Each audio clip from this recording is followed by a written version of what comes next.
Right. I have the honor today, a very special treat, to be here at International Leadership Charter High School. It was founded in 2006 and as the first charter high school in the Bronx. Last year or this year, they opened a middle school. And so by 2026, it'll be a full 6th through 12th grade school, serving nearly 500 students. International Leadership boasts a lot of accolades. Almost near annual recognition by U.S. News and World Report. 95% of their students graduate proficient in all the regions, and 100% of the students are accepted to the college of their choice. And there's even some alumni working here. Today, we actually have the founder and executive director, Dr. Elaine Ruiz Lopez, and she has written a book about that experience, and it's called The Fight for Equity in the Bronx, Changing Lives, Transforming Communities, One Scholar at a Time. So welcome, Dr. Lopez. How are you? Thank you, Paul. Thank you for having me. To start, I'm curious to know about when and how you identified your why and your purpose. Were there seminal moments in your early life, that really transformed your decision to delve into education? In terms of my why, I witnessed firsthand the racism against students of color and students that looked like me. And even as a teacher, a young Puerto Rican teacher, I experienced a lot of racism from my colleagues. I chronicle my personal journey as a child in the South Bronx, growing up Puerto Rican. My experiences, I believe, are very similar to the experiences of many of the students that we have served. I come from a poor working class Puerto Rican family. The quality of education that I received was not, up to standard. I would say it was a poor quality of education. I became a teenage mom, and I had all the challenges that a teenage mom could have. I was very discouraged, and I wound up dropping out of high school. So I never had a graduation. I never had a prom. Once at City College, I was introduced to the world of teacher preparation. I taught special education students as well as bilingual education students while I continued to pursue my master's in education. And then ultimately, I enrolled at Teachers College, Columbia University. So I started dreaming about starting my own school over the years, just crafting what that would look like. Imagine, what a quality education would look like for children of color, at the secondary school level. I was also a community activist for many years. So I worked in coalition with a lot of organizations in the late 1980s through the 90s. That experience was really setting me up so that I could support, students and their families in achieving their, immigrant first generation dream. My purpose was to become an educator and to open up doors of opportunities for those who otherwise would not have the opportunity, those who are poor and marginalized, those that are forgotten by the system, as well as those who have dreams, that and a lot of broken promises, right? So as a child, there were many broken promises for me because going from being gifted and talented all the way through the seventh grade, and suddenly I'm no longer gifted and talented, right? And not receiving that same level of attention and praise that I was accustomed to. And then suddenly, you know, because of the personal circumstances in my life and the turn that my life took at a very young age, finding myself without a pathway. I knew that this opportunity, from someone from the South Bronx who had the history that I had of dropping out of high school, getting a GED, and then winding up at enrolling at an Ivy League school meant that I was intended to do something with that gift. I believe that we exist to serve others. I believe that I live a purpose-driven life. If we're paying attention, we will identify that purpose and put that purpose to use and open up the pathways for young people and communities to thrive, not just to survive, but to thrive. It's inspiring to write this book now. I had been thinking about writing a book for many years. And certainly there were several, colleagues and friends that would say, would ask me, when are you going to write Mhm. your story? You have a story to tell.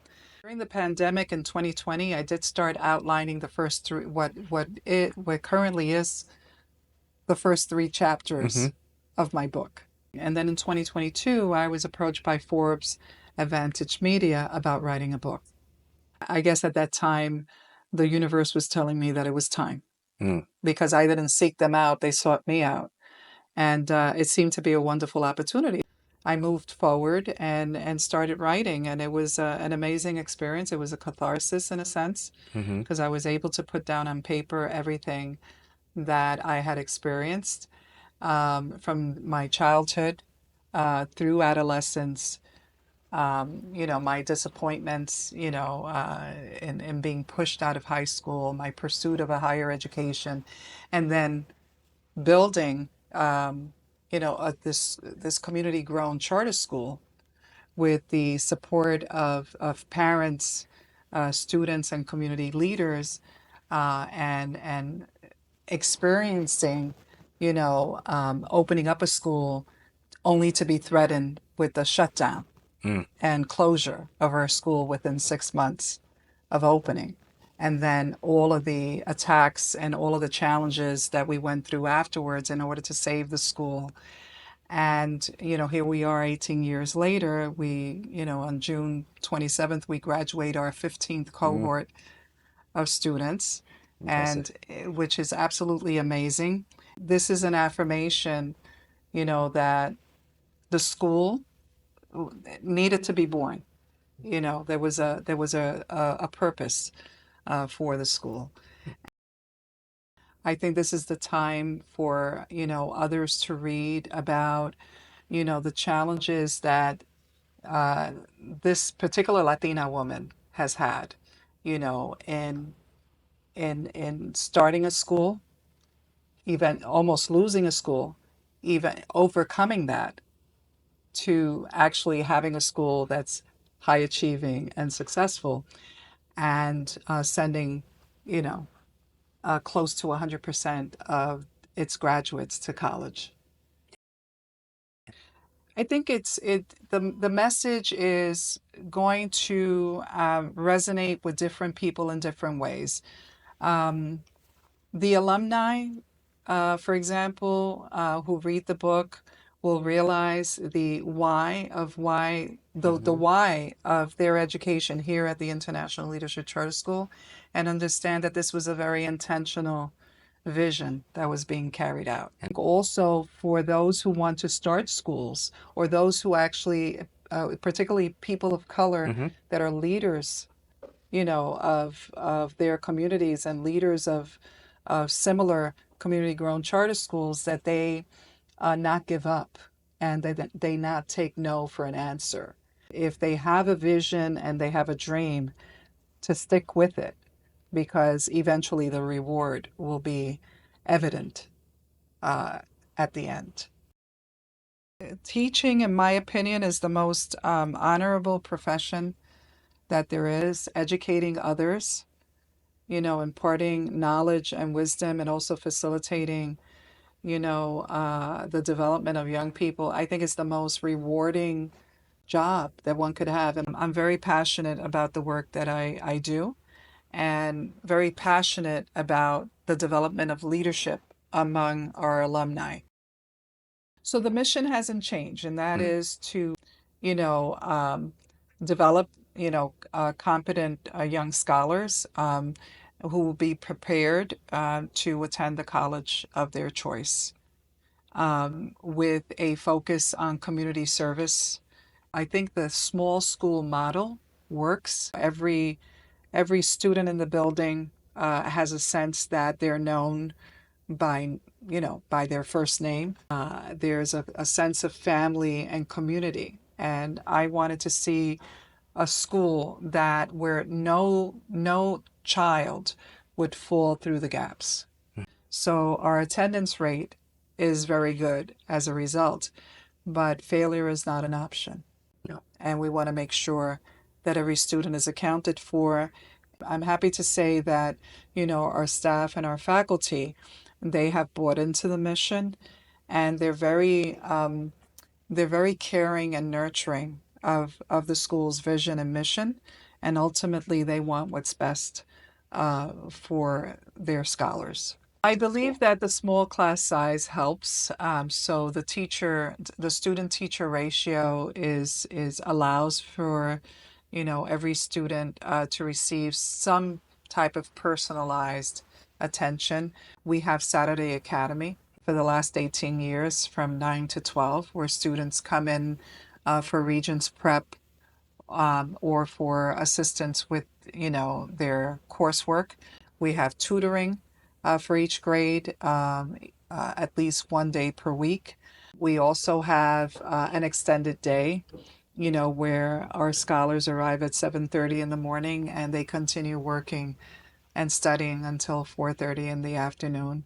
We also have faculty that are very invested into their professional development and the professional learning community that I created here Hmm. 2000 and since 2006 has persisted. So every Wednesday afternoon, our scholars are sent home by 1 o'clock in the afternoon, and that allows for the faculty to have common planning time and professional development. We also bring our teachers in for pre-service professional development um, close to 3.5 weeks before the school year begins. This is on every topic, that's relevant to teaching and learning, the core content areas, the standards, classroom management, expectation. We also teach our faculty the TLAC strategies, the Teach Like a Champion strategy was, made popular by Doug Lamov. So we adopted a lot of those strategies, and it has worked for us, for the past 3 terms of our charter. With this middle school, it's happening now, right? What inspired you to take on this challenge or opportunity actually now? The pandemic brought a lot of surprises. In Hmm. 2020, the Walton Family Foundation approached me about applying to this process that they refer to as the Accelerated Emerging Leaders Network for charter school leaders to consider expanding quality seats. And so I took the challenge and I applied, and we were awarded, close to $1 million seed grant in order to start a middle school. We opened on September 11th of 2023. Without giving away the entire book, walk us through some of those defining battles that you think were critical for people to know. First and foremost, we were authorized by the New York City Department of Education in 2006. Before the end of the school year, we had some bad actors, and we later learned that, the union, the U of T, was very much part of the disruption. This created a situation in which we were put on probation Mm. and we were facing threat of closure.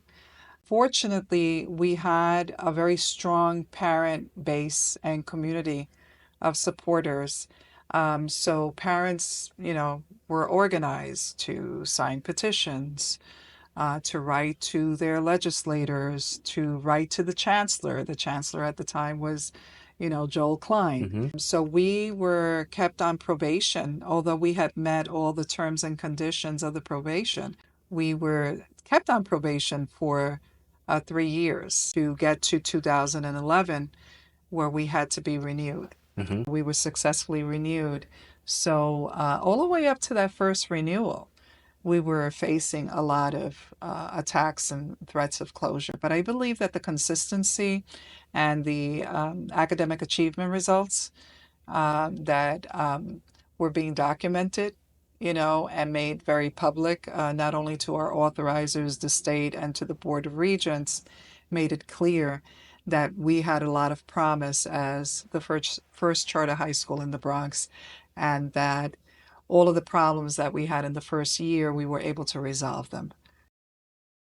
What do you think is the school's special sauce? What is the thing that allows it to be so successful? That's a great question. I believe that it is a community of parents, families, students, and school leadership that are putting the dreams and the aspirations of the children in this community first. I believe that what makes us successful and different from others is that we have a very family oriented school environment. We Hmm. have a school culture of high expectations. When I established the school, I wanted to make sure that we were communicating high expectations, and that, our children, our young people understood that we cared about their success and that we were invested in their success. So the messaging to students as well as to the faculty is that failure is not an option. No one rises to low expectations, Hmm. and that everyone needs to work towards the mission that we have, which is to close those achievement gaps and to ensure that every student graduates Yeah. on time, and is able to attend the college or university of their choice. What is the state of Black education, Latinx education, public education? What is it to you? And what do you think is your role in it and the role of charters? That's a very complex question, but I do believe that first and foremost, there is a lot of hope and optimism that I have. I believe that the charter school leaders have an obligation to model for the rest of the country, the rest of the world, how to serve students of color who are marginalized without making excuses for the fact that we do come in expecting great and amazing things from our young people. Hmm. But I do find it very infuriating that many school boards and states throughout the country are banning books.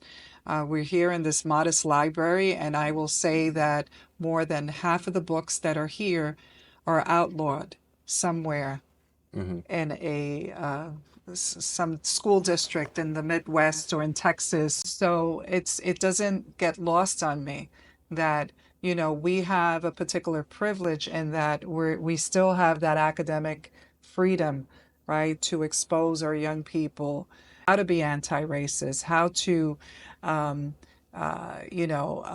think in terms of, critical race theory, and how to then develop, a plan for themselves and their communities.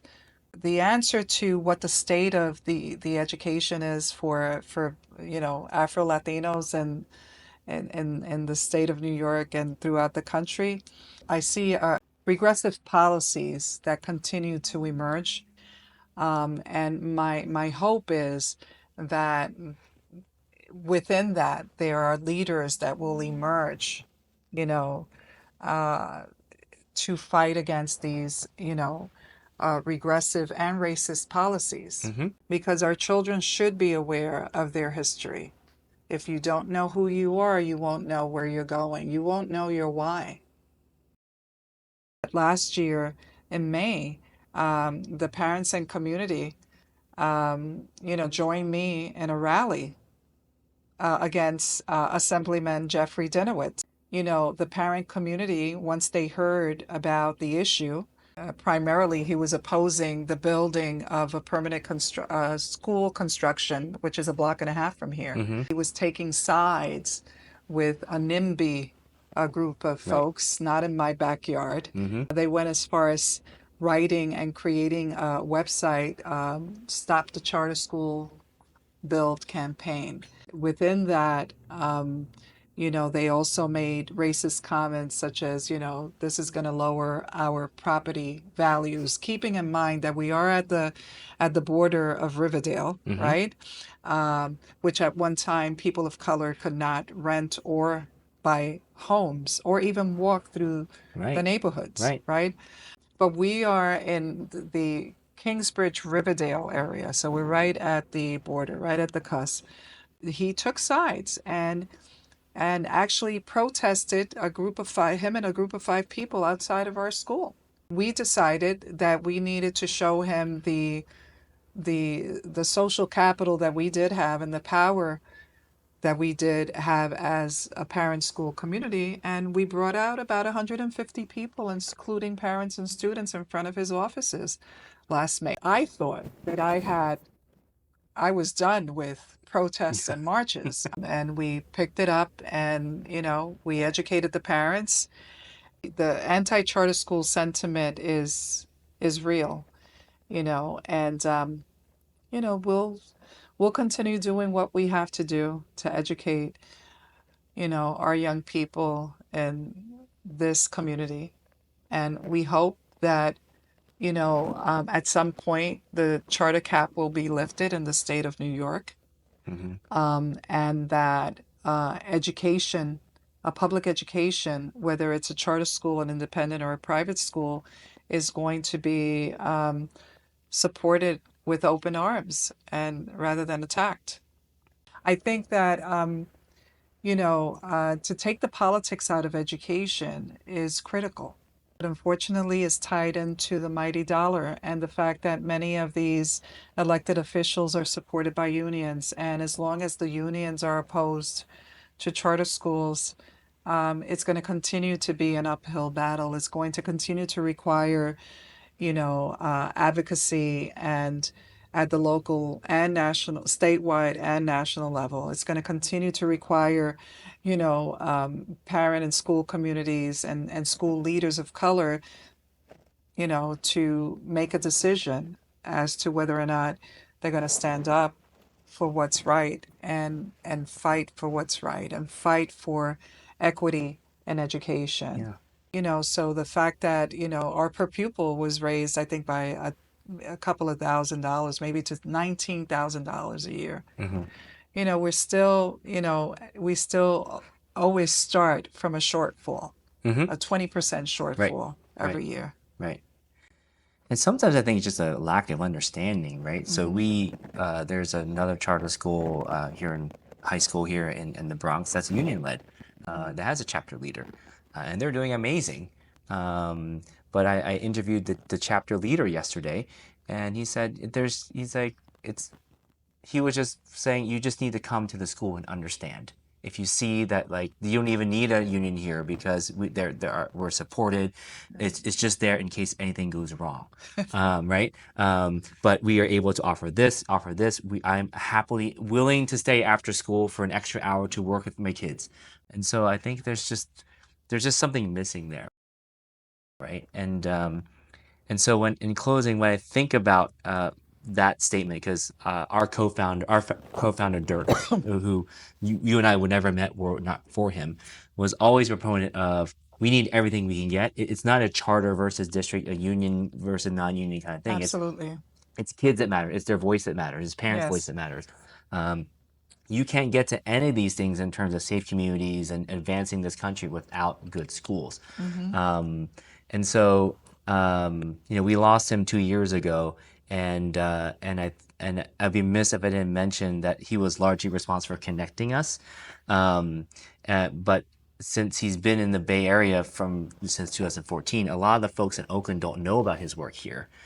So I kind of want to Hmm. close out the interview with um, your fond memories of him, and how he might have reminded you, or experiences that you could share to Absolutely. take back. Absolutely. So what I remember about Dirk, while he was working at the New York City Charter Center, um, was that he was a very different charter center leader, Mm, right? He was honest, sometimes brutally honest, transparent. He was loyal. He was a critical friend to have. And recall that we were still on probation, and I met him in the middle of our fight to save our school. mm, I think this may have been 2008, 2009. And he came and he came to our school, and during one of those town hall meetings that were really heated. And he came in really non-assuming, and he sat in the back, and with that large, leather book bag that he would carry everywhere. And he wouldn't say much, but he would give either a look or a nod or say one word, and you knew that he had your back. Mm. And that's what I recall about Dirk. He had a lot of integrity, and he's missed. I truly believe that the charter school community, the education community, and those who are leading schools, focused on closing the achievement gap for children of color has lost a great champion. I think about 15 years ago, we started the incubator, which led to 19 community-based charter schools. And 15 years ago, you graduated your first class. So there's kind of a little bit of a connection there. Yeah. So, No, there is. yeah. There is. Absolutely. And the two of you are but stars in a larger constellation of raising awareness of how much work it takes to kind of close the achievement gap, to kind of bring equity to schools. And I think the book that you're releasing on June 18th is another movement towards that. So the book, again, is entitled The Fight for Equity in the Bronx, Changing Lives and Transforming Communities, one Scholar at a Time. It's available online at Amazon, Barnes & Noble, wherever you can buy books online. Absolutely. And even a clear indicator of the person and the woman and the leader that Dr. Elaine Ruiz Lopez is all the royalties from the book are going back to ILCHS students in the form of scholarships so they can cover books or tuitions, whatever they need in the first year of college. So June 18th, go out there and buy it or pre-order now, and stay tuned for additional book talks in the fall that are being held here at ILCHS and elsewhere. So thank you so much. Thank you for having me. Thank you.